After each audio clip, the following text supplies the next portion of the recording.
pemirsa, di wahana yang sangat menegangkan ini, kita akan tanya-tanya sama pasangan Pablo dan Ray Utami. Ya, ini sekaligus klarifikasi. Jadi kalau pertanyaannya sih memang berdasarkan artikel nih, ya. Jadi jawab langsung aja. Wahana yang Supaya sangat tidak ada- menegangkan. sangat menegangkan kan?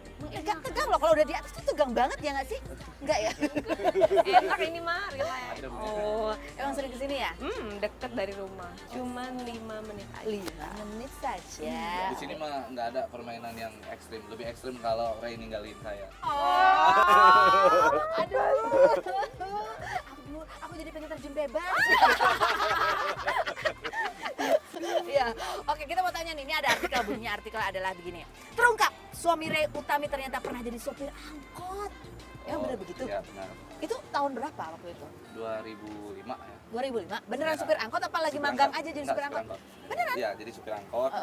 Kebetulan emang karena pada saat itu nggak ada ini ya, nggak ada biaya. Keluarga saya juga kan. Jadi berbagai macam sih. Jadi pernah supir angkot juga pernah. Jadi pramuniaga juga pernah. Jadi apa namanya, tidur di emperan toko sih pernah. Itu umur berapa kira-kira waktu itu kamu? 20-an ya. 20-an? Iya, 20-an? Jadi belum lama dong sebetulnya ya? Dia belum lama. Belum lama? Saya kan juga Kan masih sekarang masih 23. 20-an.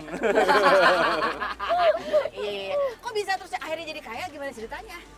Enggak, kalau kaya sih sebenarnya banyak orang kaya di Indonesia. Iya, yang lebih Cuman kaya kalau lagi banyak. bagi saya sih sebenarnya saya pernah jadi orang yang paling miskin, saya pernah juga jadi orang yang paling kaya di dunia. Paling miskin tuh duit di kantong berapa?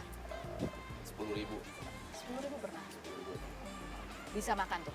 Ya bisa-bisain karena memang kebingungan kan pada saat itu, emang nggak tahu harus diapain lagi, akhirnya ya manfaatin aja yang pas-pasan tadi. Enggak gengsi jadi supir angkot, masih muda, ganteng. Karena saya prinsipnya gini, Heeh. jadi tukang sapu mungkin banyak orang yang bilang, ah ya memalukan. Tapi kalau seandainya jadi tukang sapu, setiap sapu 10 meter dapat uang 10 juta pasti mau dong. Nah saya intinya sih pengen coba aja gitu loh. Apakah sambil saya jalan mencari kerjaan lain, ya bagaimana kalau saya seandainya jadi supir angkot? Aja sih. Oh gitu, jadi tetap sambil nyari pekerjaan Ya. lain. Jadi kamu apa kerjaan apa kamu kerjain? gitu Tetap ya? kerjain. Tetap kerjain. Tetap. Tapi terus akhirnya bisa jadi pengusaha tuh gimana ceritanya? Akhirnya saya pernah kerja di satu perusahaan beton ya, jadi sales beton. Nah di sales beton itu ada gaji tetap, saya ingat banget tuh, gaji tetap saya itu 500.000 pada saat itu. Habis itu saya punya insentif karena beton itu kan hitungannya kubik ya, per kubik itu 5.000 rupiah. Nah pada saat itu saya coba ya, saya memang orangnya semua saya bisain. Jadi pada saat saya ditanya bisa ini nggak, bisa. Saya- walaupun tak belajar kan begitu. Jadi saya tetap coba. Nah pada saat itu saya bisakan aja menawarkan beton, saya pelajari, akhirnya saya jalan. Kalau orang lain mungkin carinya satu ruko, dua ruko untuk di ini proyek-proyek 1 pintu 2 pintu. Kalau saya datang langsung ke proyek besar. Jadi proyek besar di Medan. pada Pede saat- aja tuh ya? Pede aja, bahkan agak sedikit pakai ilmu ini sih, ilmu sirkus kalau saya bilang. Apa tuh Nah, ilmu sirkus? jadi saya datang, saya kan pengen langsung decision makernya yang ngambil keputusan, yaitu bosnya kan. Nah gimana caranya supaya bosnya ini deal sama saya. Sementara kalau sales nggak mungkin bosnya mau deal sama saya Jadi dong. ketemu bosnya gimana caranya? Akhirnya saya datang, Heeh. saya pakai pakaian yang rapi, terus saya ngomong sama resepsionisnya nih. Saya bilang, saya pengen ketemu sama Pak Benny, Bosnya, namanya, bosnya. ada bosnya gitu. Saya udah searching, jadi saya bukan searching di internet ya, kalau zaman dulu kan saya masih nggak ngerti lah begitu-begituan. Saya baca koran, saya sering lihat, oh ini proyeknya Pak ini gitu. Akhirnya saya datang, saya ketemu sama resepsionisnya, saya bilang, saya anak yang punya daripada beton ini. Itu sih intinya. Akhirnya diarahkan langsung ketemulah sama si bosnya. Waktu udah ketemu sama si bosnya, saya cuma kasih kartu nama, terus saya bilang, Pak kita pernah ketemu, padahal nggak pernah. Karena saya baca di koran dia pernah datang di salah satu acara pelantikan organisasi. Nggak bohong ya, kamu pernah ketemu dia di koran Iya, ya kan? benar, itu. Nah, jadi akhirnya saya datang, saya ketemu, kita pernah ketemu. Oh iya pernah ya, oh saya lupa kata dia. Sebutin acaranya.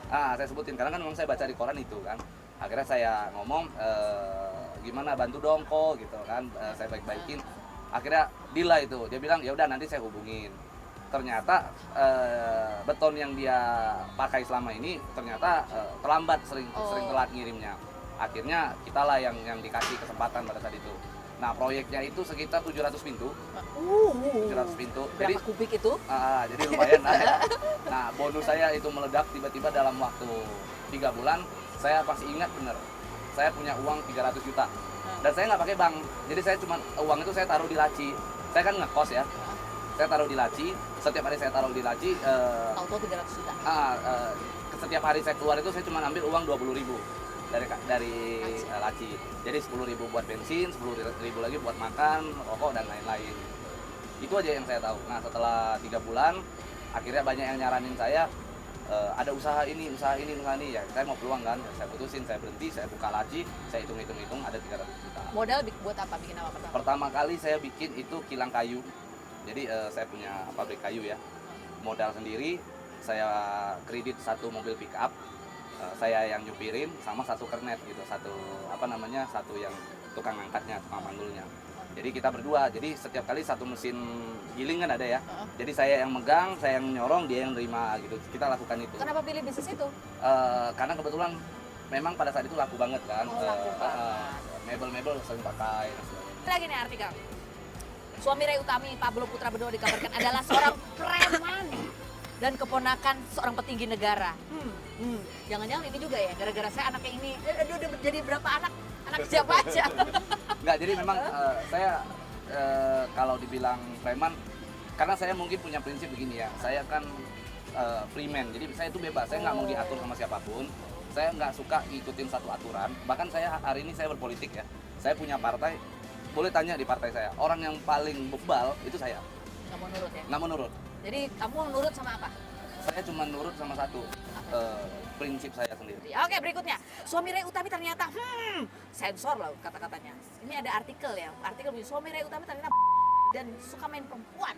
Aduh. Pernah baca artikel ini kan? Pernah kan? Kamu gimana reaksinya, Ray? Baca begitu? Emang dianya juga udah jujur kan dari hari Iya, pertama. waktu hari pertama ketemu langsung ngomongnya nggak Iya, yang dia nggak enak-enak bilang gitu ya? kalau dia tuh cerai karena dia yang gitu. Seks, dia selingkuh gitu. Astaga, terus kamu nggak, maksudnya, hah? Gitu? Iya, harusnya cewek kalau digituin mundur ya. Kalau enggak dia Takut lah gitu? puter balik lah apa gitu. Kalau aku sih ambil satu sisi positifnya, yaitu dia jujur. Di hari pertama dia ngomong kayak gitu, maksudnya apa nih? Sekarang gimana nih orang menganggap sebelah mata karena kita tuh pernikahannya cepet, pasti berakhirnya cepet. Orang-orang tuh pada nungguin kita tuh ribut, kita tuh cerai apa segala macam. Demen banget ya di sosial media tuh pada nungguin. Iya bentar lagi hari keberapa nih? 2 tahun nih gitu. 2 tahun 3 tahun mereka menerka-nerka semuanya. Nah makanya untuk menjaga kita supaya tetap romantis, tetap baik, tetap apa ya udah salah satu di kita selalu bareng-bareng kemanapun. Pembangun bisnis sama bangun rumah tangga ada samanya?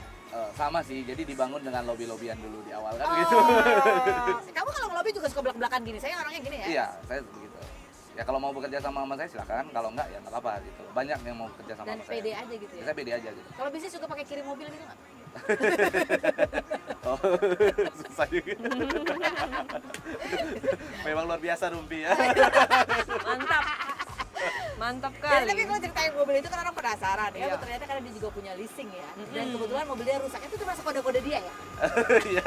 Enggak, emang aku pengen ganti sendiri, maksudnya Tadi pakai mau uang beli. sendiri, memang mau ganti tukar tampah.